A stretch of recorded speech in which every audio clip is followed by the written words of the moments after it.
Okay, first of all, I'd like to have a look at the diversity of the Pacific region, the diversity of the region and the different stages of and prospects for development suggested groupings, the countries for the purpose of analysis. Okay, so I think Claire mentioned that Betty had grouped the Pacific into three, smallest. I'll do something a little bit different from that. The three categories that I'll be dividing it up into is for group one. This is in a study that was made where the Papua New Guinea and the Solomon Islands and Vanuatu were identified as land-rich, low-income countries.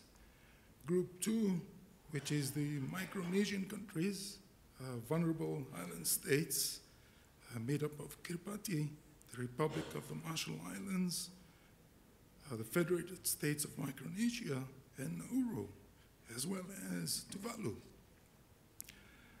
Group three of these is implied as the little bit of an advanced state, which is made up of the Cook Islands, the Fiji Islands, Palau, Samoa, and Tonga.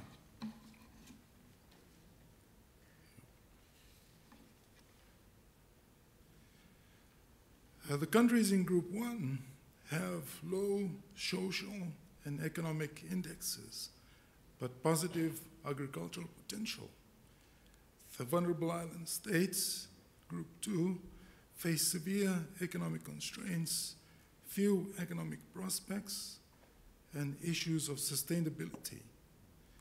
Countries in Group 3 have relatively good prospects from tourism, remittances from board, and immigration. The United Nations has classified all of the 13 countries in these Pacific Islands as developing states, while Kiribati, Solomon Islands, Tuvalu, Vanuatu are also classified as the least developed countries. The 13 countries in the Pacific are extremely diverse in resources and stages of development indicators clearly show the diversity, including the total population, density, secondary school enrollment, per capita gross domestic product, and the weight of informal sector.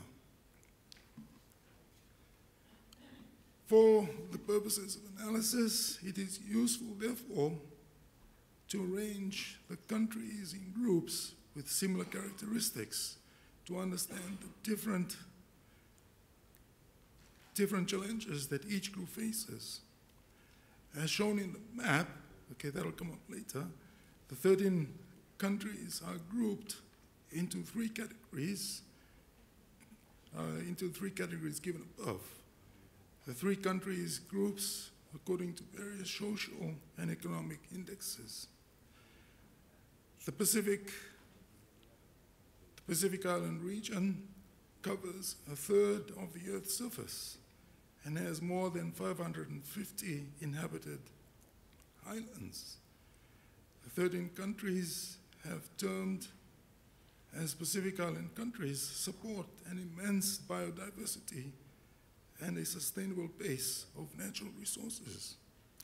This resource base includes fish, timber, agriculture products, and minerals, as well as limited reserves of oil and gas.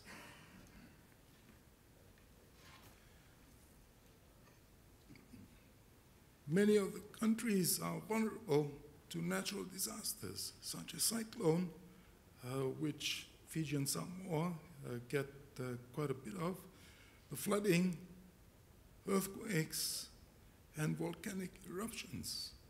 The effect of rising sea level concern low-lying atolls such as Tuvalu.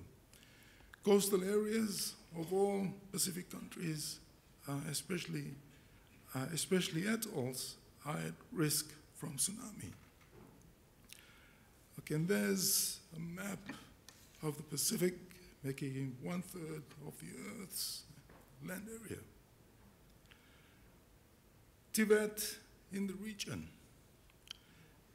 The structure of Tibet in most Pacific Island countries is of three types: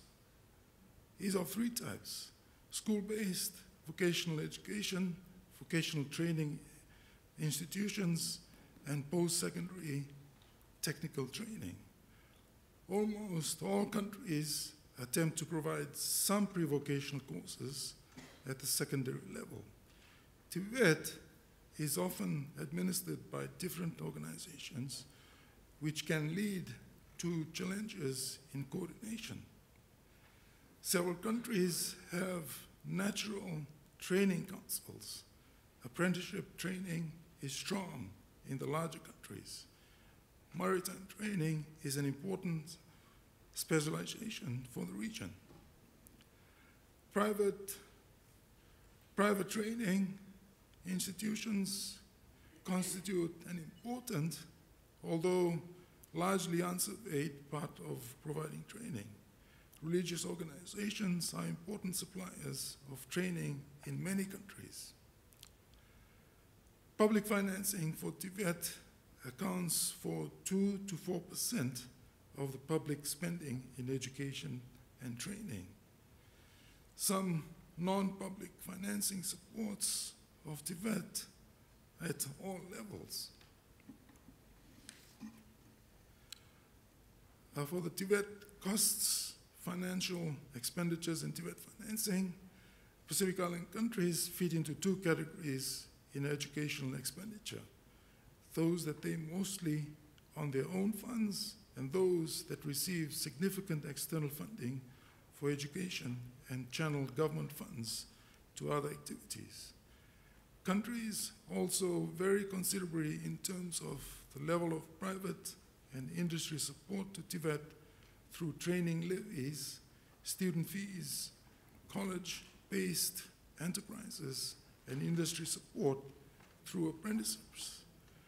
Generally, government education financing, which we'll show you later on table 1, constitutes a substantial share of GDP, and the budget suggesting limits to sustaining support to education in the context of a growing population.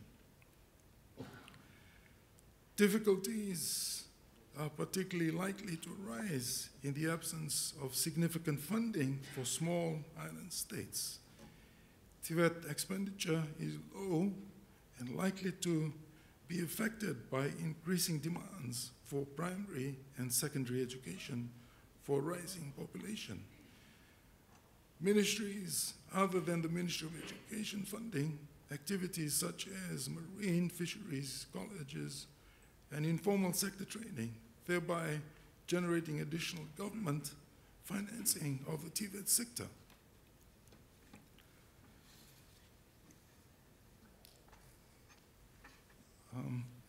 I'm not too sure how that has come out clearly, but it shows us the funding, or where the funding comes for the Tibet sector. And on the far left there, where it says training levy, okay, this is normally 1% of, this normally comes from industry, 1% of the salary after taxes that are made to fund the training within industry. And finally, the standard outputs and monitoring. Developing standards is the first requirement for quality training. Customers and employers should play a major role in determining standards. Standards should be impressed in terms of competencies, output requirements, and not inputs. A national qualifications framework has been developed in many of the Pacific Island countries. However, there may be over-expectations and under-appreciation of the work involved in establishing new QFs and QFs. The difficulties and dangers in NQFs should be recognized. Tendency to over-complexity and heavy staffing burden in establishing and maintaining NQFs. The second requirement is to identify and measure outputs and outcomes. Quality is difficult to ascertain, and in much of the Pacific Island countries, TVET, because of feedback and evaluation, are lacking to provide information about outputs and outcomes. That's all I have to present today. Thank you.